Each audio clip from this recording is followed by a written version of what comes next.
I la guerra freda, sí, no tinc cap mena de dubte. La guerra comercial és la punta de l'iceberg, però jo crec que el que hi ha darrere és l'hegemonia en aquests moments pel control d'aquestes tecnologies, o per ser hegemònic en aquestes tecnologies, no? Perquè són tecnologies que se les portem tots a la butxaca. I per tant, aquí hi ha, diguéssim, no només hi ha un volum de negoci molt important, a vegades ho explico, no? Les diferents evolucions de la telefonia mòbil, no? Del 2G, el 3G, el 4G, no? Doncs, en certa manera, bueno, ens han anat aportant coses, no? El 2G ens va portar els SMS, el 3G ens ha portat tota l'internet al mòbil, les apps, no? I per tant la indústria que això ha generat, d'aplicacions que avui fem tots servir, no? El 4G ens ha portat, per dir-ho així, doncs l'alta velocitat, l'streaming al mòbil, però és que el 5G és un canvi de paradigma. O sigui, i per això hi ha aquesta, diguéssim, aquesta batalla en aquests moments, no? El 5G, el de menys serà que connectarà mòbils. El 5G el que farà és connectar-ho tot i això porta al darrere una indústria de serveis en l'àmbit de la salut, de la mobilitat, vaja, que encara no som capaços ni d'imaginar. I per tant aquí hi ha un pastís, per dir-ho així, enorme, al qual, doncs, home, des de Catalunya hi hem de jugar, no? I aquesta batalla, diguéssim, pel que és el control del 5G, per dir-ho així, no? La vessant més de la infraestructura, doncs és evident que ja juga en clau global i aquí, evidentment, doncs, els xinesos ens portaven fins ara un cert avantatge en els americans, però aquí a Europa també hi ha de jugar, no? I jo crec que, evidentment, hi ha una guerra freda, diguem-ho així, no? Perquè això ens afecta tot, afecta l'economia, les persones, a la societat, com entenem la democràcia, com entenem la privacitat, tota una sèrie de valors, no?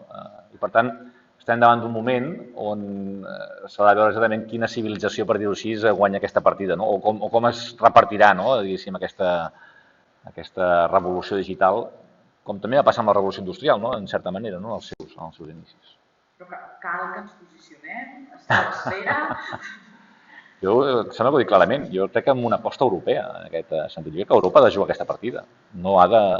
I per això jo crec que ara en aquests moments l'actual nova comissària, diguéssim, doncs, de la comissió, com també la Vestager, de fet, ahir van anunciar que el pla ambiciós en intel·ligència artificial, però crec que Europa està ara en aquest projecte de Digital EU, no? Que és fer d'Europa doncs, un continent digital i fer una aposta clara per aquestes tecnologies i no deixar el lideratge només americans o asiàtics.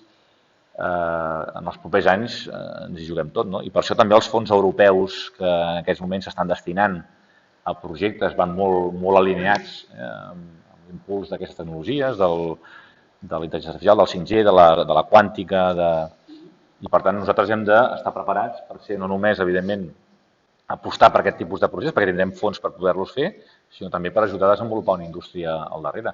És que en aquesta era digital no ens podem conformar en ser només consumidors, hem de ser productors. Només sent productors serem o podrem i tindrem capacitat per ser després consumidors, perquè si no generem riquesa, doncs no podrem després tampoc, evidentment, repartir-la i ser-ne consumidors. I per acabar amb aquest tema, sobre si Huawei ha de ser o no el proveïdor 5G a Europa, quina és la posició del govern? No, nosaltres estem en aquests moments en una situació en la qual nosaltres no posem cap veto a ningú de sortida. El 5G per això val a dir que el que és el seu desplegament comercial no es produirà fins a finals d'aquest any, per dir-ho així. Nosaltres fins ara, en tot el procés d'innovació, el 5G fins ara ha estat als laboratoris, ha estat també en proves pilot que estem fent doncs, al llarg del país, amb empreses, i nosaltres fins ara no hem posat cap veto a ningú en aquest sentit. O sigui, nosaltres treballem tant amb Ericsson com amb Cisco, com amb Huawei, i senzillament busquem en cada moment el millor partner per poder desenvolupar i tirar endavant projectes d'innovació. No? A partir d'aquí, què passarà, diguéssim, quan això s'hagi de desplegar ja amb solucions comercials definitives i... Bueno, jo crec que això serà una decisió on Europa també té molt a dir. Per tant, haurem de veure aquí també quin és el posicionament europeu en aquest tema. I en tot cas, el que sí jo demanaria és que Aquestes tecnologies, evidentment, ens canviaran les vides i, per tant, home, com a mínim, exigir-los que es compleixin una sèrie de requisits. No? I crec que els valors europeus, per tant, les empreses que hagin de, per dir-ho així, ser les que prestin aquests serveis aquí a casa nostra, doncs exigir-los allò un mínim de valors europeus, en aquest sentit, de la privacitat, de la llibertat d'expressió, etc., i que no es transformin en tecnologies controladores, no? En aquest sentit, no? Com passa en alguns punts d'Àsia. Un altre tema que s'ha parlat és que com qualsevol canvi social, la revolució tecnològica no està exenta de riscos. Fake news, manipulació a través de les xarxes socials. Quins mecanismes es poden desenvolupar des de l'administració pública per intentar defensar i protegir els drets dels ciutadans, que també n'has parlat? A veure, això ho deia el Xavier Sala i Martín, deia que de fake news n'hi ha hagut sempre. O sigui, el que passa que abans estaven en poques mans i ara estan allò molt socialitzades. Per tant, això forma part de la condició humana i això només es pot combatre amb cultura i educació. Per tant, el primer antídot contra les fake news és més cultura i més educació. I en aquest sentit, evidentment, doncs, tornem al mateix, aquests valors, crec, fundacionals d'Europa en aquest propòsit. En segon lloc, evidentment també, després pots ja entrar en l'àmbit de la legislació. I aquí, almenys des del Govern de Catalunya, nosaltres hem treballat i hem presentat una carta de drets i deures digitals que volem que sigui inspiració per un model europeu de drets digitals i que, per tant, abordi aquestes qüestions. I que, evidentment, la tecnologia permet, en aquest sentit, abordar la qüestió de les fake news, però s'ha d'anar molt en compte perquè no això signifiqui tampoc coartar la llibertat d'expressió. Per tant, en aquest equilibri és on ens haurem de moure. La tecnologia ho permet, senzillament es tracta de... La tecnologia no és bona i dolenta, és l'ús que en fem a les persones, en aquest sentit, i per tant hem de posar els mecanismes perquè sigui ben utilitzada. I aquest és una miqueta el que podem fer les administracions. Des del Govern de Catalunya hi estem contribuint precisament amb aquesta carta. El Govern espanyol també ara està treballant amb una carta de drets digitals i Europa jo crec que no trigarà massa en proveir, diguéssim, el que són les normes bàsiques de com ha de ser el funcionament, en aquest cas ètic, de les xarxes i, evidentment, aquelles persones que difonguin i promoguin informacions per desestabilitzar o l'ànim de, diguéssim, de desqualificar o l'àmbit reputacional, etc., establir mecanismes perquè això es corregeixi. Quan parles d'educació i cultura, entenc que això també poden ser mecanismes que s'han d'impulsar des de ben petits a les escoles. Correcte, sí. Així és. Si volem ser líders digitals, com valoraríem les polítiques o com valorem des del govern les polítiques contràries a les plataformes digitals que poden ser de mobilitat, Ubers, Ultras... A veure, aquí dues coses. Una, jo, evidentment, estic totalment a favor del desenvolupament d'aquestes plataformes digitals. És evident que aquestes plataformes són disruptores i modifiquen models de negoci, canvien la societat, ho estan fent, però això ha passat sempre. Quan apareix el tractor, la gent que treballava al camp, doncs, evidentment, en van haver d'anar a treballar a la fàbrica a fer tractors, perquè ja no es necessitava tanta gent al camp. El que passa és que, clar, aquest impacte que està tenint aquestes tecnologies està sent molt ràpid. Abans, segurament, els canvis es produïen de forma més lenta i t'agafava en un àmbit en el qual ja estaves en la teva fase final de la teva carrera professional i, per tant, segurament era un impacte menor. Ara, diguéssim, això és molt més immediat i, per tant, ens obliga també a estar permanentment reciclant-nos, permanentment atents als canvis, etc.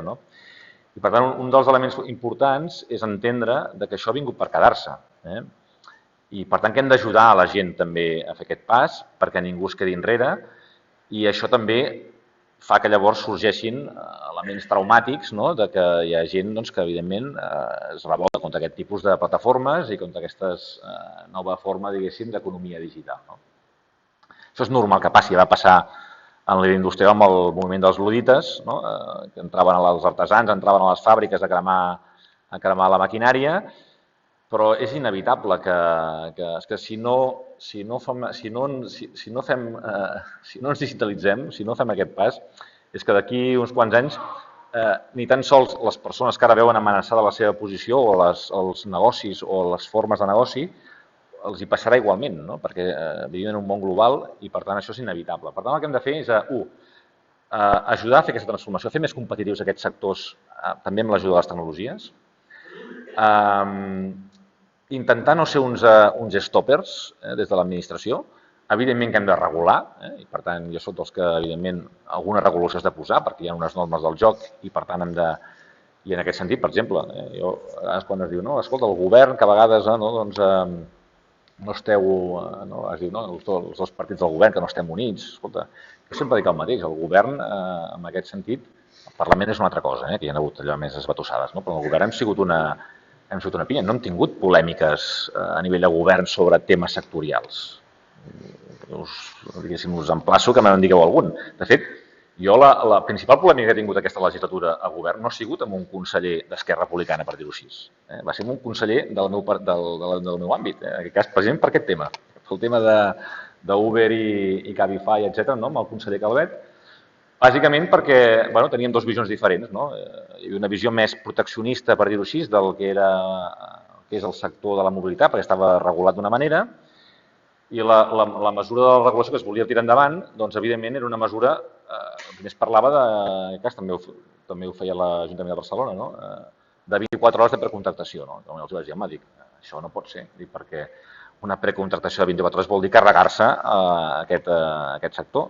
I negociant vam arribar finalment als 15 minuts, que permetia que aquesta nova forma, diguéssim, d'entendre la mobilitat, pugui competir i pugui sobreviure, perquè no es tracta de matar-los, es tracta que puguin desenvolupar la seva activitat amb unes normes i que a la vegada també, evidentment, el sector clàssic de mobilitat, del taxi a casa nostra, doncs també pugui modernitzar-se, pugui també entendre que tot això va evolucionant.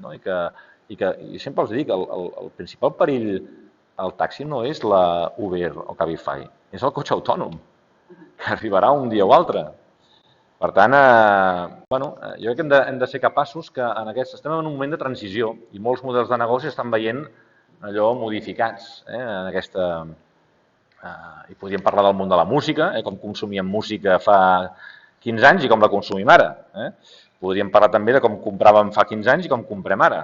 Si pregunto qui no compra a Amazon, doncs possiblement ningú aixecarà la mà. Vull dir que els hàbits de compra... sempre n'hi ha, no? S'estan modificant moltes coses, estem en un moment de molts canvis i, per tant, hem de viure-ho, jo penso, amb tranquil·litat, acompanyant-los, evidentment regulant també, allà on s'hagi de regular, però no posant un fre a aquesta economia digital. Posar un fre a l'economia digital seria portar-nos a l'ostracisme econòmic d'aquí 15 o 20 anys. Gestió del canvi, Correcte, sí. Per desplegar una estratègia digital més bàsica, més del dia a dia, a les pimes o empreses de base no tecnològica, que potser ja van tard en aquest àmbit, què podem fer, o què podeu fer des del govern? Aquí és una d'aquelles preguntes que abans us he dit, que ara m'hauria de ficar en terreny de la consellera Chacón. No, a veure, la consellera Chacón és responsable, evidentment, de tota la política d'empresa i, per tant, nosaltres donem suport, en aquest cas, al procés de digitalització dels programes que ens demanen pimes i empreses en aquest sentit. Jo crec que s'està fent, jo no sé si anem tard o no anem tard, jo crec que quan analitzem els índexs de digitalització del nostre país, a vegades perquè un punt d'autocrítica és bona, excessiva autocrítica, doncs evidentment també no sé si ens ajuda. I per tant ens hem de comparar amb altres països i amb altres ciutats i en els índexs de digitalització que tenim en aquests moments a Catalunya en l'àmbit de l'administració, de les empreses i també, estem situats entre els 10 primers a nivell europeu. I per tant, s'estan fent coses. Jo crec que les empreses han entès que per ser competitius avui, igual que demanen, i amb raó, una energia barata o una energia més barata, per dir-ho així, entenen també que que digitalitzar-se ja no és una oportunitat, és una necessitat per poder competir amb d'altres empreses a nivell... De fet, tant que s'està produint, aquest és un fenomen, es parla de que ara la indústria està perdent, a Catalunya està perdent llocs de feina, és cosa que sento ara darrerament.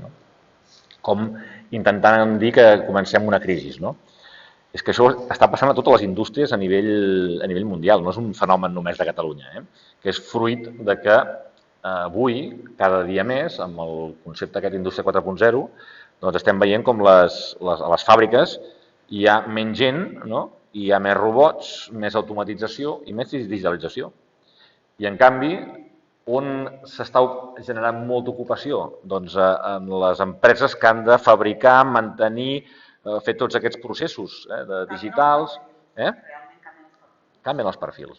Per tant, aquest és un fenomen que s'està produint no només a Catalunya, s'està produint, si aneu a Alemanya, veureu clarament com allà també el projecte Indústria 4.0 d'allà és un dels projectes principals en aquests moments del govern alemany. Des de Foment compartim amb el Departament de Polítiques Digitals el repte de treure talent digital, també n'hem parlat, I per això estem junts amb altres institucions, com pot ser l'Aliança del Barcelona Digital. Com es treballa aquest repte? A veure, evidentment, aquí jo parlo sempre del gra. El gra és el que et serveix per sembrar i per tenir fruits. El gra són 3 lletres, GRA, G que vol dir generar, generar talent, la R de retenir talent, que també és molt important, i la A d'atraure talent, per tant, atraure talent d'altres llocs. Hem de treballar en els 3 àmbits. En l'àmbit de generar més talent és imprescindible, evidentment, parlar de l'escola de Catalunya, parlar del nostre sistema universitari, parlar de com enfoquem tot el nostre procés formatiu de base de cara a com seran les feines del futur. Si no pensem clarament que les feines del futur, la component de competències digitals del que avui se'n diu STEM, ciència, tecnologia, enginyeria i matemàtiques, no s'incorpora de forma més troncal i per això vam aprovar ara fa un any el Pla STEMcat, en aquest sentit, precisament per posar més èmfasi en aquestes assignatures en l'àmbit educatiu i en l'àmbit formatiu, doncs evidentment no generarem més talent. Perquè ara en generem, però el problema que tenim és que no en generem prou. Actualment, la demanda que hi ha d'informàtics, telecos, matemàtics, tots aquests camps d'enginyeries, la indústria no és capaç, o sigui, ha d'anar a buscar talent a altres llocs perquè no en troba prou aquí. Aquesta és una realitat i és una de les primeres demandes que tinc de les empreses quan fa uns anys les empreses en demanaven fibra òptica, ara en demanen talent, persones. En l'àmbit de retindre talent, doncs, evidentment, també aquí té un element molt important l'ecosistema. Per exemple, aquest és un país que, quan la gent hi ve, doncs aquí s'hi viu bé, o sigui, s'hi menja bé, tenim una bona sagrada, jo penso que l'estabilitat, per dir-ho així, que garanteix Europa i que garanteix, en aquest cas, Catalunya, també ajuda a que molts CIOs, empreses, i per això tenim moltes startups també que s'implanten aquí, hi ha un ecosistema de coneixement també potent. Penso que invertir en tot això és important. I en la vessant de captar talent, o sigui, de treure talent de fora, aquí lluitem amb algunes dificultats. En primer lloc perquè hi ha 2 elements molt importants. Una fa referència, nosaltres no tenim instruments com, per exemple, poder tenir visats d'aquests especials de perfils tecnològics com tenen, per exemple, als Estats Units o tenen en d'altres llocs del món, que això, evidentment, ens ajudaria en aquest propòsit. No som un estat i, per tant, això només ho pot decidir, en aquest cas, el govern d'Espanya. Un altre element important, per exemple, que és la capacitat de tenir un aeroport. Què ens demana normalment la gent d'aquest món digital? Com he dit abans, necessiten poca cosa, però sí que necessiten una cosa, que és tenir un aeroport potent i que un aeroport que estigui gestionat i governat amb una visió, clarament, de que des d'aquí es puguin... Són gent que viatja molt, són gent que, diguéssim, no li agrada fer escales i, per tant, tenir un aeroport que permeti, per dir-ho així, complir amb aquest objectiu, és un element també fonamental en aquest àmbit. Aquests són, una miqueta, per dir-ho així, algunes de les receptes que algunes estem treballant, d'altres fa temps que demanem, que és el tema de la gestió de l'aeroport, i això entenc que el conseller Calvet, suposo que quan deuria venir també en deuria parlar, de poder tenir una gestió local de l'aeroport, com passa a Alemanya, com passa a altres llocs del món, i per tant amb una visió clara per defensar una economia, en aquest cas, que volem que sigui cada dia més digital en aquest Relacionat amb això, has comentat el tema de les dones, sí. I que és un tema cultural i que des de ben petites, diguéssim, que se'ls ha d'inculcar o veure que... No sé si està molt bé que ho pregunti jo això, però perquè jo des de petita tenia claríssim que tenia que fer una enginyeria, però com això, que és un tema més social, familiar i històric, es pot, diguéssim, inculcar a una nena des de petita, perquè, no sé, a mi avui en dia més estrany que, diguéssim, uns pares puguin dir, no, per ser nena, si tenen un nen i una nena, has d'estudiar una... no sé. Bueno, primer hem d'anar a les xifres i a les dades. Jo, com que soc enginyer, allò de sempre m'agrada anar a buscar a la dada, no? De fet, deia un industrial americà que va ajudar el Japó a sortir quan va acabar la Segona Guerra Mundial i que va començar el seu procés també d'industrialització.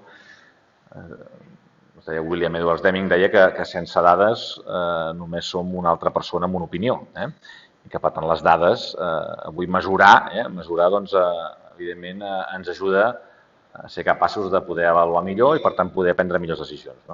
En aquest sentit, les dades que tenim en aquests moments, i, per tant, més enllà de fer estudis sociològics com els que tu ara comentaves, que em sento incapaç de fer-los des d'aquesta perspectiva més social.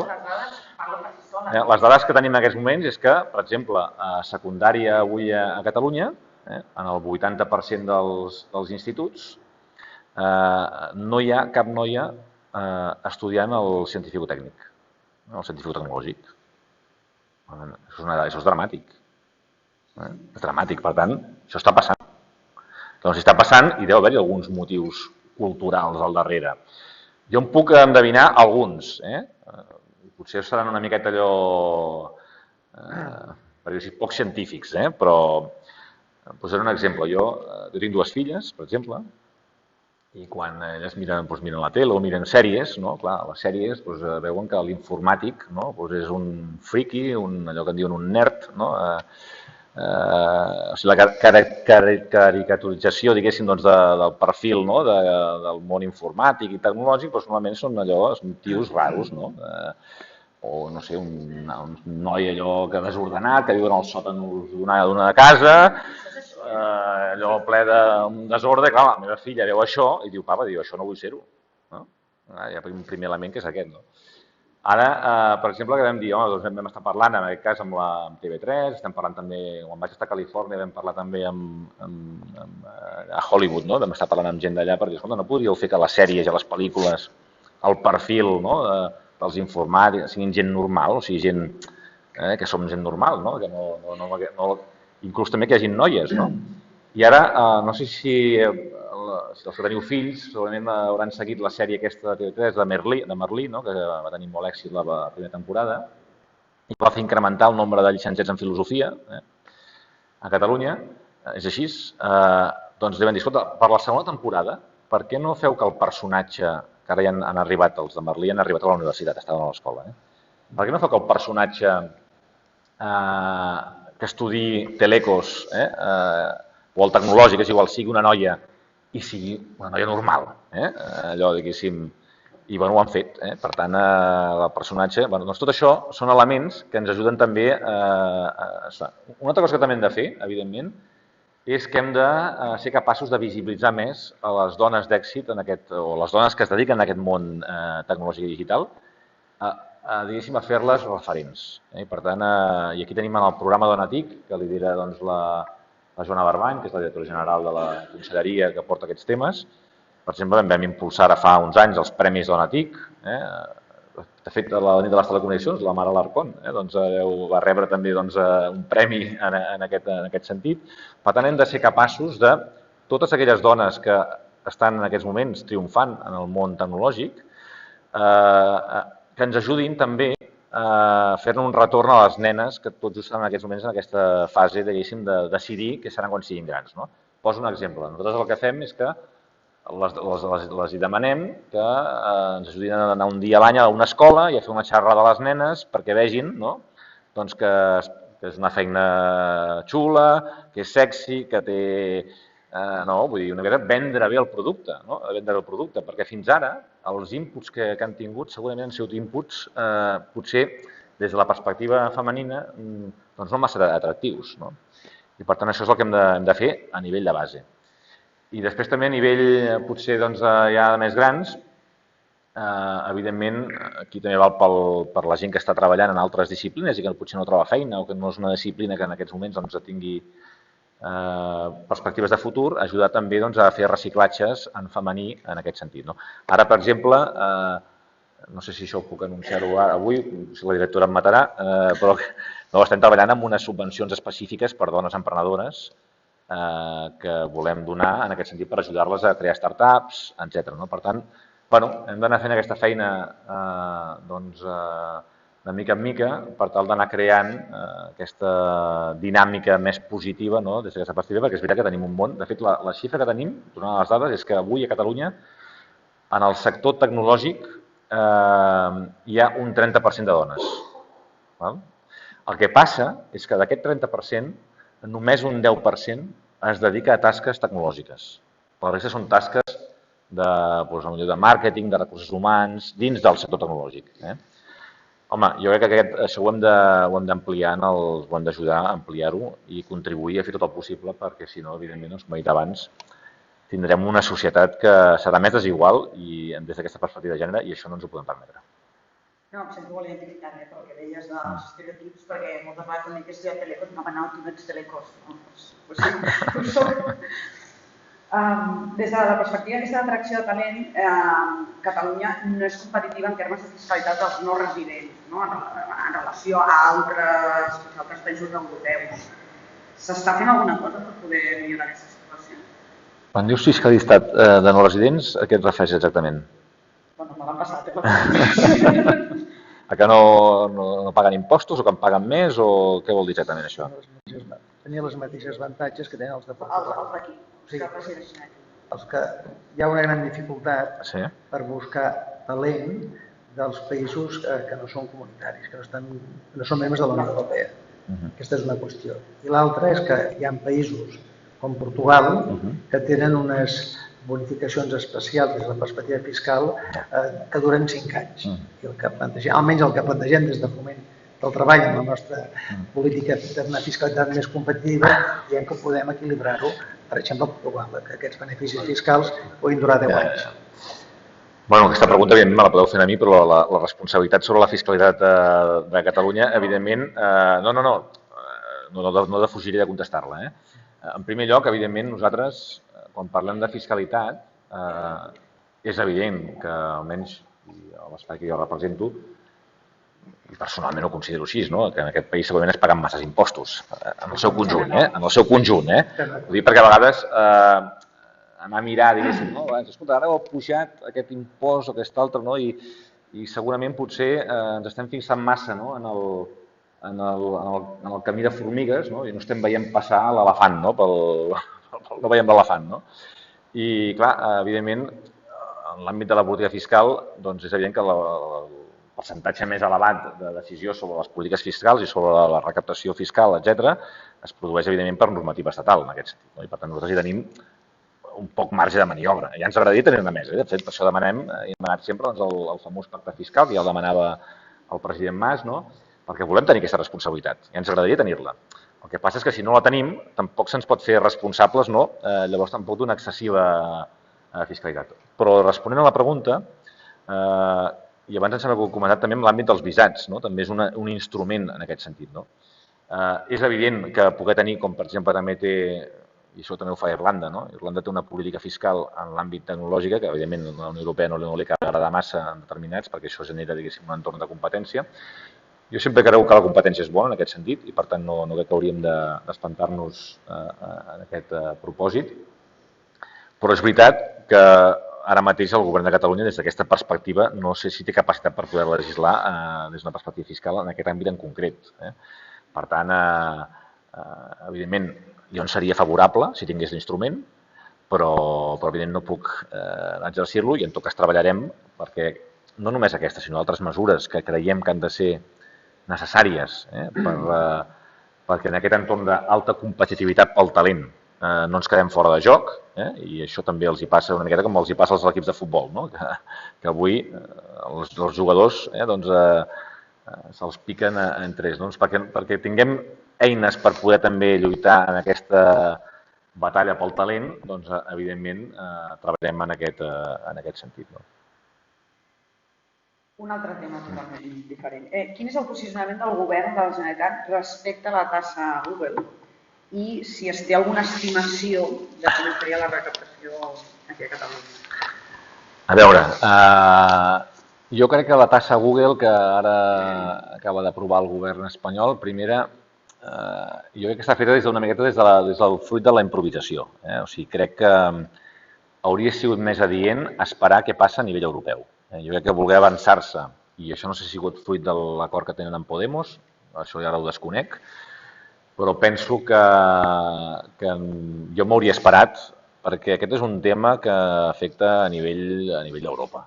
I per tant, entrar ara, diguéssim, i també veure com l'han enfocat, perquè la manera com s'ha enfocat aquest impost, aquesta taxa, és que va, al final, orientada al servei concret que pagarà el consumidor final. I no sé si haurien de buscar altres mecanismes. Per tant, jo penso que hi ha hagut s'ha volgut sortir i avançar-se, diguéssim, perquè entenc que el moment polític, m'imagino que obligava per la pressió que deu tenir amb el seu soci de govern, però jo m'hauria esperat segurament a tenir unes directrius més clares des de la perspectiva europea en aquest sentit. Quan es preveu recaptar amb aquest impost? De moment zero, perquè ja han dit que això no entrarà en vigor fins a finals d'any. Per tant, el que fan és que creen l'impost però no l'apliquen, segons he pogut llegir. Per tant, de moment zero. Ara, quina previsió hi ha de recaptació? Sembla ser que en el conjunt de l'estat espanyol podria estar al voltant dels 1.000 milions d'euros. Per tant, en tot cas, això ho anirem veient i veurem també. Aquest món digital, evidentment, com que escapa fronteres, doncs segurament també hem de començar a repensar la fiscalitat en el seu conjunt, jo crec. Fins ara hem posat molt èmfasis en el que és la fiscalitat, o s'ha posat molt èmfasis en el que són les rendes del treball, segurament, com un dels grans impostos. Potser haurem també de repensar en aquesta nova forma de treballar i aquesta nova economia digital en pensar noves formes, diguéssim, de com la fiscalitat ha d'entendre, diguéssim, aquest nou món. Això hauríeu de convidar en Joan Iglesias, que és un expert en aquest tema, que segur que, diguéssim, us podrà respondre, diguéssim, en aquest sentit. Per tal que les administracions públiques puguin aprofitar al màxim els beneficis de les TIC, creus que caldria revisar la llei de contractació pública o el marc legal que tenim ara és suficient i és prou flexible? A veure, l'actual llei de contractació pública, evidentment, és una llei que, en general, les administracions acostumem a ser, jo soc dels que penso que hem de, com he dit abans, facilitar més les coses en l'àmbit a nivell ciutadà com també empresarial. Per tant, tenir regulacions des d'una perspectiva, diguéssim, del que és la societat, el mercat, lo justes perquè no es generin, per dir-ho així, en aquest cas, situacions de desigualtat o situacions en les quals el mercat per dir-ho així, no permeti donar resposta als reptes que tenim. Dit des d'aquesta perspectiva, la llei de contractació pública actual crec que és evidentment millorable. Jo crec que hem anat millorant al llarg d'aquests anys. Jo crec que en l'àmbit de s'ha produït la crisi econòmica, s'ha intentat fer un procés de simplificació bastant important en aquest sentit. I segurament encara tenim alguns marges de millora en aquest àmbit. També és veritat que l'estat espanyol en aquest àmbit ens està també introduint alguns elements en aquests moments, i ara m'hauria de referir en el famós decretazo digital, on també incideix en l'àmbit de contractació, en l'àmbit tecnològic. Per tant, introdueix també algunes dificultats més. Per tant, jo crec que des de la perspectiva del Govern de Catalunya, nosaltres el que estem és per simplificar sempre al màxim, almenys ara parlo de la part que em pertoca relatiu a la part del Govern que represento. Aquesta ha estat sempre la nostra voluntat i en el futur continuarà sent així. Ara, vivim en un món en el qual no hi ha majories absolutes, en el qual cada dia són més difícils i, per tant, en el qual també cal arribar a acords. I a vegades, en el fruit d'aquests acords, doncs, evidentment, s'acaben acordant algunes qüestions que potser no serien el 100% del que tu vols, però que, fruit, diguéssim, d'aquest acord, i podríem parlar del pressupost en aquest sentit, no? Doncs no acaben sent les que tu desitjaries al 100%, però que són les que, per pragmatisme, diguéssim, de tirar endavant i de continuar avançant són necessàries. I com a darrera pregunta, el mobile és com el Messi, no? Aquí, i això creus que s'acabarà? Hi ha alguna cosa més enllà per poder ser el Silicon Valley d'Europa? O del sud d'Europa? A veure, el mobile, evidentment, és en aquests moments l'esdeveniment més tractor, per dir-ho així, no? D'aquesta, el que fa el nostre país. Això és com he dit abans, no? Si de la mateixa manera que tenir la fira més important de cotxes, no? Doncs posiciona i crea marca, no? I podríem dir que Alemanya i els Estats Units han sigut doncs, els que han liderat en aquest sentit doncs, les fires més importants de segurament la tecnologia més important del segle passat, no? Avui, no? Doncs, tenim la sort de tenir el mobile aquí. Fixeu-vos, jo porto ara 6 anys com a responsable de la Generalitat del mobile. Primer com a director general, després com a secretari, ara com a conseller. I hem hagut de capejar durant 6 anys, escolta, cada any dèiem, bueno, aquest any quina vaga tindrem, no? Cada any teníem, doncs tothom es posava a fer vaga un mes abans del mobile, no? I dic, ostres, estem posant en risc la gallina, diguéssim, dels ous d'or en aquesta nova economia digital. Hauríem de... Bueno, respecto, evidentment, al dret de vaga, només faltaria, però, home, matemàticament i estadísticament, diguéssim, la probabilitat de que totes les vagues es produeixin, no? Doncs, un mes abans del mobile, de taxis, de metros, de neteja de l'aeroport, etc. Doncs, home, això no ens ajuda, en aquest sentit. Per tant, hem de ser-ne conscients. Aquest any, que ho teníem tot controlat, perquè inclús fa 3 anys vam tenir una nevada enmig del mobile, i evidentment també hem tingut un procés polític, que també, evidentment, ha sigut complex. Tot això ho hem superat, fixeu-vos, ho hem superat tot. I aquest any que ho teníem tot perfecte i amb els meus col·laboradors tindrem el mobile més tranquil de la història, resulta que ens apareix un fenomen exterior que, escolta, comença a fer caure peces de dòmino, que comença a haver una por escènica, perquè això ha sigut, evidentment, jo he estat en les reunions, en totes les reunions, diguéssim, amb el John Hoffman i amb la GSMA, en el qual anàvem fent un seguiment dels aconteixements, i també amb la decisió final, en la qual es va prendre de cancel·lar l'esdeveniment.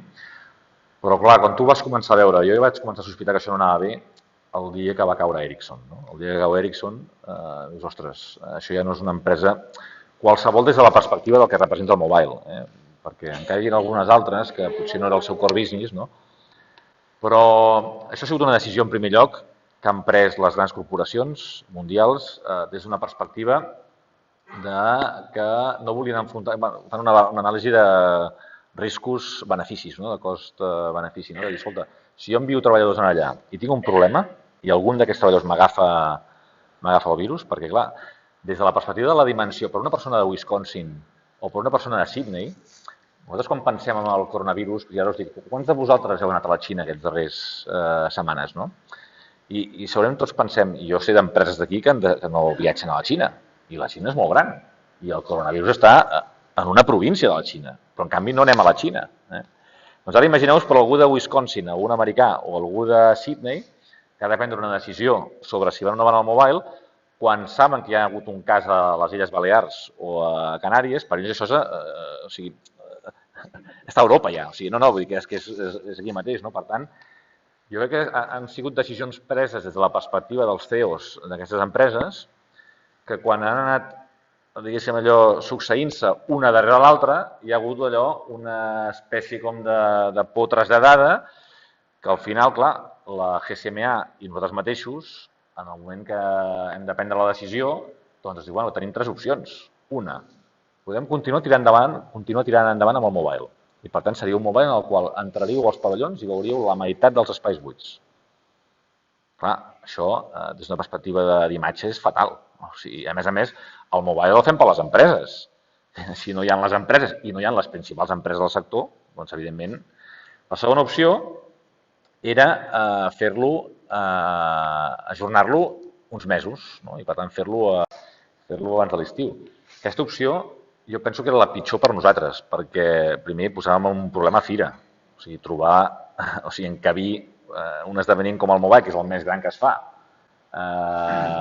en un mes on hi ha altres fires, a més amb una dificultat, que és que tampoc sabem com evolucionarà això del coronavirus, no? I, per tant, tampoc sabem si les empreses, després que ja han fet el gasto, ara el tornaran a fer, diguéssim, doncs, el mes de juny-juliol, no? Per tant, també descartada. I, per tant, al final es va entendre que la cancel·lació era l'única manera i, això sí, conjurar-nos a l'any que ve fer el millor mobile. Perquè, a més, escolta, si per desgràcia hagués sortit algun cas de coronavirus enmig del mobile, això era la fi, o sigui, la fi per tots. Per tant, jo crec que és evident que això ha sigut un element, diguéssim, i hem de començar a entendre de com funciona el món en aquests moments i de com un cas d'aquestes característiques en un punt del món pot acabar esdevenint un problema local, però també és evident que, escolta, estem tots conjurats. Jo crec que l'acte que alguns deveu assistir el dilluns al Palau de la Generalitat, en aquest sentit, no hi ha cap mena de dubte que la GSMA vol continuar fent el mobile a Barcelona, però evidentment nosaltres volem que continuï fent aquí, i per tant així serà, no tinc cap mena de dubte. Molt bé, doncs, en primer lloc, moltíssimes gràcies per la interessant conferència que ha donat el conseller avui de Foment del Treball, no?